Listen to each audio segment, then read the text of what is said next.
Hey family, this is Bryan Popin, and you're watching Gospel Goodies TV. Gospel Goodies. Gospel Goodies. Gospel Goodies. This is Gospel Goodies. I started a record label. It's called Little Boy Wonder Music, and basically, the guy that nicknamed me was a legend in my mind. I know we don't have icons, but to me, he is somebody I really look up to musically, Stevie Wonder. So I met him through an R&B producer, friend of mine in New York City. I didn't mean to go to his house, but it was his birthday, and Stevie Wonder just showed up. And it was crazy. We jammed around a little bit, and it's just something I'll never forget. And what it showed me was that God can do things in your life that really you're not worthy of or you don't deserve. I had no credentials to be in that same room with Stevie, but anyway, my friend put a phone up to his ear, and it was that little boom, boom, boom, boom, boom, boom. It was I Can Make It, that little vamp, and Stevie starts going, "Oh, that's the Little Boy Wonder." So he just nicknamed me. So I kept that for my publishing company and then also for the label. So I started this label because, I got to be blunt and honest. I really was with a label that wasn't feeling me. I was not put on any of the flyers. I was left out. I really was. Like, I'd be looking at a flyer with the whole team, and it was like everybody's picture but me. And I was like, where am I at? And that was hurtful. It was hard to understand, and through a lot of frustration and confusion and constantly hitting walls in life, I think God, that propels you and drives you and builds that passion and that intensity in you for your calling. And it's like when somebody loses a job, it's just a twist or a turn in life. And so when I was no longer with that label, and they basically kind of let me go, God birthed the label through some friends of mine, and we started a team, put together an incredible group of people that just want to win and also want to further new music for the kingdom. I've always felt like this wasn't just a music thing for me, it was more of a calling. When I was a kid, my mom taught me piano, and my dad would spin vinyl records throughout the house.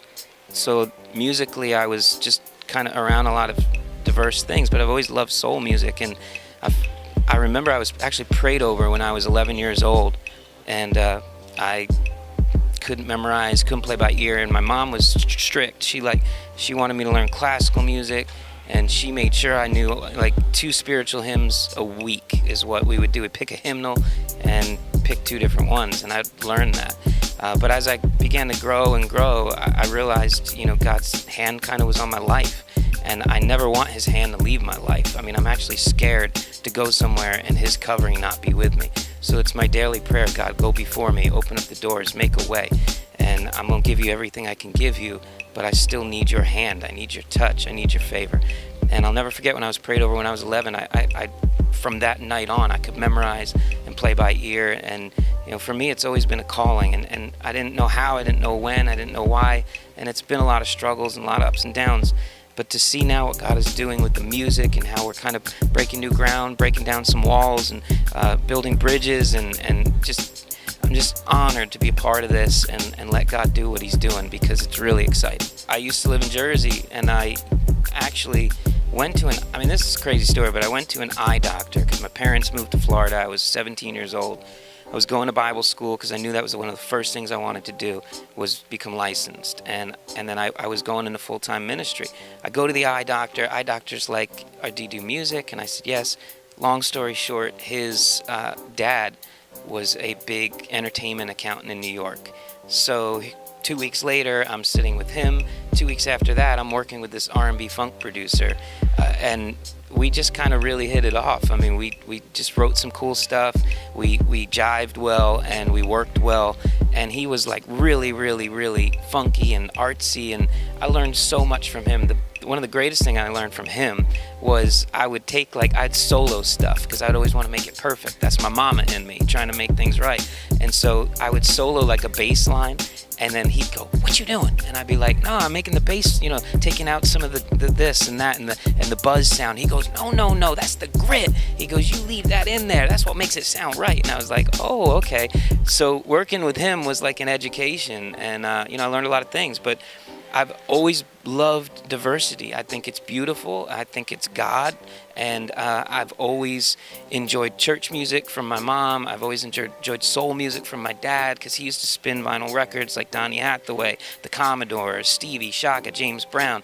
So that's always been in me. And for a while I wrote pop music because this R&B producer brought me in on a lot of different songwriting sessions, and he'd meet some artists like Justin Timberlake in New York, and I'd get a phone call, and next week we'd be in Orlando working, and it was just like that. And then I went through sporadic things where it was just dead. Nothing was going on. I was still trying to pursue and write hits, and it wasn't happening, and I really had to get my knees on the ground and realize, grounded, I'm about ministry, even though I was trying to pursue other things. And so if I could give advice to anybody, I would say, know what your calling is and know what your passion is, and go with that and ask God to bless it, but make sure he's behind it, because I got a little off track every once in a while, and I'm thankful for a second chance. 5 years ago, I almost claimed bankruptcy, and I was about to go under, and that was being in full-time ministry then at that point for like 17 years. So all I'd ever done was music, and I didn't really know what else to do.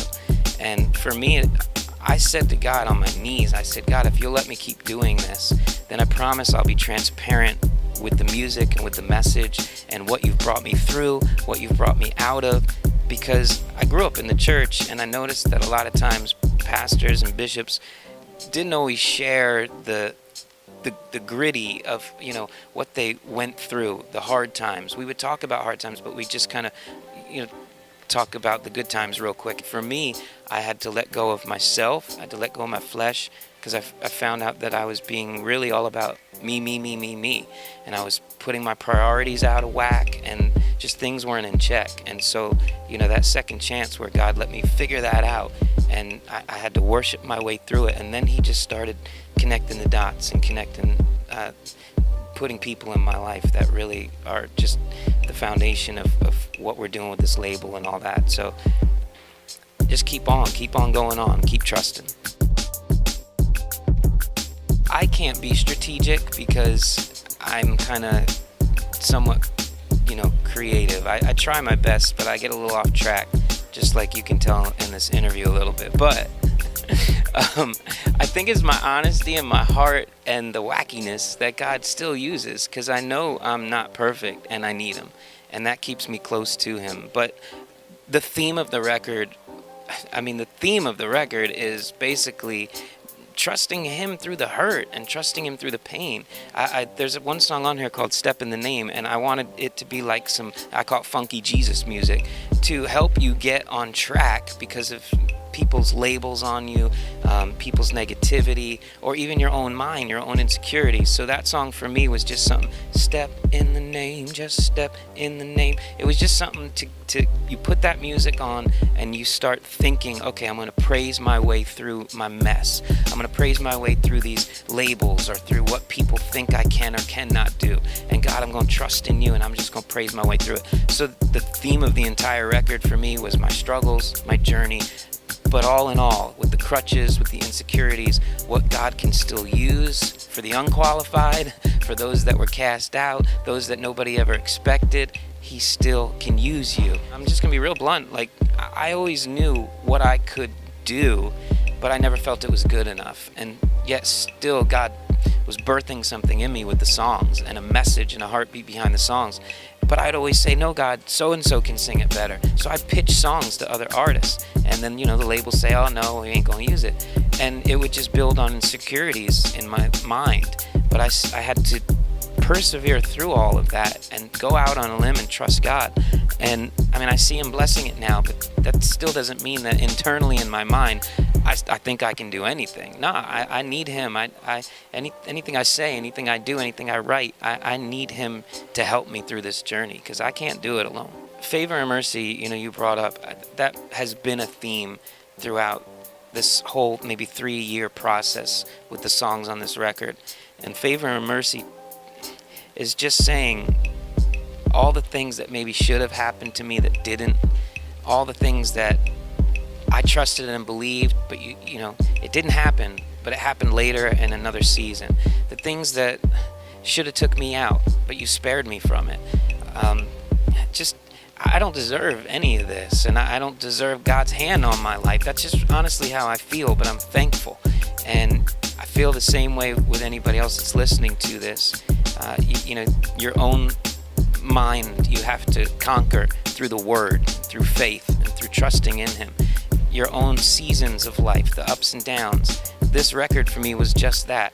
Even though it was difficult, even though everybody said no, even though I had no label support in the system, even though this and that and this and that and money and all this stuff, I still had to trust. I still had to believe. And it was hard, and I cried out and I worshiped through it. But God, and He'll make a way for you. And if there's any theme for this record, it's that. Through all the negativity, through all the no's, through all the insecurities, through all the rejections, God can still make a way for you. He can still open up those doors. But you've got to give Him something. You've got to praise Him. You've got to worship Him. You've got to trust Him. You got to do everything you can do with your gift, with the talent He's given you, to show yourself approved. And He'll give you that favor. He'll give you that mercy. When I first moved to Nashville, I thought, gosh, we bought land there in the country. My wife, I promised her, she was pregnant at the time, and I promised her, look, we're going to move, we're going to build this home, we're going to build this studio. Everything's going to be great. God's going to bless it. We got there, and we ended up living in an apartment that we didn't plan on living in, right by train tracks. So she'd be pregnant, trying to get her sleep, and this train would come through at 1 in the morning. Then it'd come through at 3 in the morning, 5 in the morning. And it was just like, when you've hit that point of like, okay, I can't handle anymore, and then a train comes by and like wails its siren, and my wife looks at you and she's like, I can't do this. Like, we didn't sign up for this. And at the time I had no money, I couldn't get a loan, just all this stuff was happening. Songs were being birthed, but I didn't know what for, because I didn't really know how God was going to use it. I was trying to pitch it to other artists because I was dealing with all the insecurities and the rejection. It was just a lot of stuff. But, thinking back on it, it reminds me of why I Got Out was kind of written, because it was like the whole journey lasted almost 2 years when we thought it was going to last 4 to 5 months.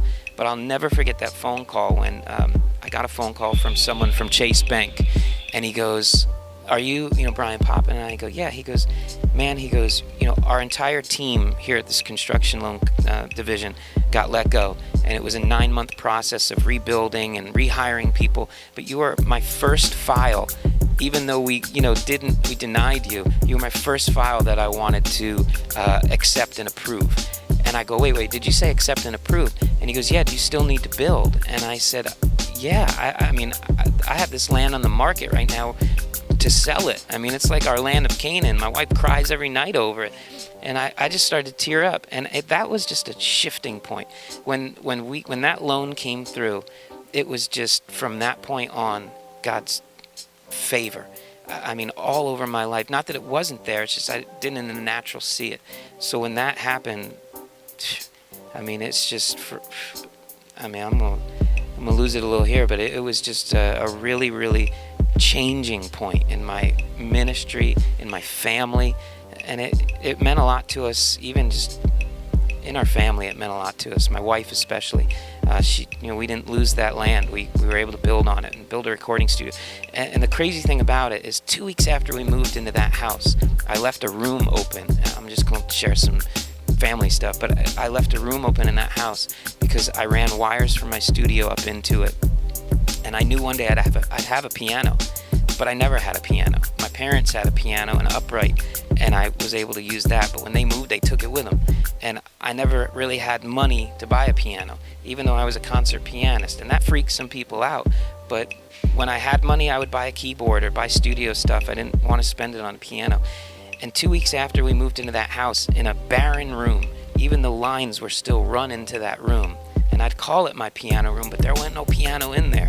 I got a phone call from an old lady that was moving and was living in Florida, and she goes, "I can't sleep. Are you Bryan Popin?" And I go, "Yes, ma'am." I go, "How did you get this number?" She goes, "Who cares about all that?" She goes, "I want to sleep." And I go, "You want to what?" She goes, "Sleep." And I go, "Okay, well, maybe take a pill or pray or something." And she goes, "No." She goes, "I know how to do it." And I go, "Well, what you got to do?" And she goes, "I have a 1915 concert grand Steinway piano that God told me I'm supposed to just give you, and I don't want to give it to you." I go, "Well, ma'am, I'll take it if you can reconsider." I go, "I got a room for it." And she goes, "I just need an address." I dropped the phone and I just cried, because that was God's favor and His mercy. I didn't deserve that piano, but God still said, "I'm going to give it to you." And that was always your piano. I got my piano, I got my house, I got my studio, I got my Jesus like never before. If you want to support my ministry, or you want to check us out, my music, I know that there's some music that will touch your heart and encourage you. And if it does, hashtag the song. If you got the record I got out, and you got those 16 tracks on that deluxe edition, please hashtag one of the songs on social media. You can go to bryanpopin.com, and you'll see, like, Instagram is Bryan Popin, Twitter's Bryan Popin, Facebook's the only thing that's different. It's just Bryan Popin Music. And Bryan is Bryan, Popin is Popin. So yeah, connect with me, because to me, helping each other out on this journey is what it's all about. And if God does something in your life, go on social media and then hashtag or tag me, and let's get through this journey together, and let's win together.